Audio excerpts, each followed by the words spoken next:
In this video, I'm going to show you how to enable or disable downtime on iPhone iOS 16.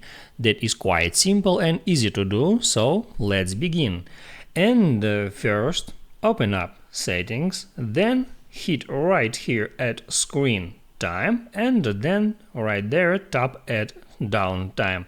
Now you can simply enable downtime by tapping right here where it says turn on downtime until tomorrow. During downtime, only apps you choose to allow and phone calls will be available, so you can toggle it on, then you can hop out Settings, and right here, as you can see, most of the apps are not available for right now, including all your messages or your social media apps and other stuff. Basically just the web browser and phone calls and Apple Maps are still working.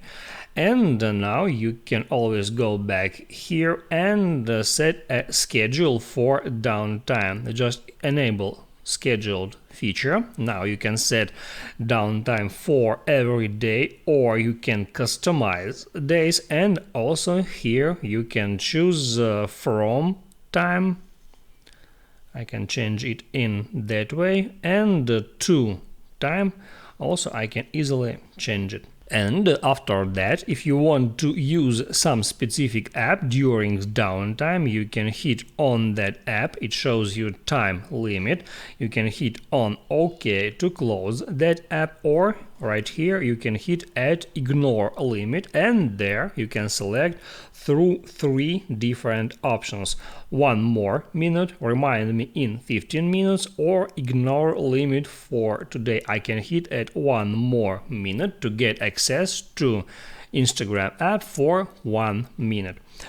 Also, right here at downtime, you can always disable this feature. Just toggle off schedule and then hit on turn off downtime to toggle it off. If you want to add some specific app to be available at downtime, you can open up Settings, go to Allowed apps right here, and then just add apps here at Allowed apps.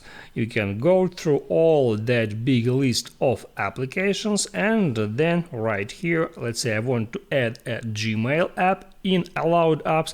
All I have to do is right here just tap at that plus sign next to Gmail app, and it adds it right here, so now I can use it during downtime. I hope it helps you guys, so don't forget to like and subscribe.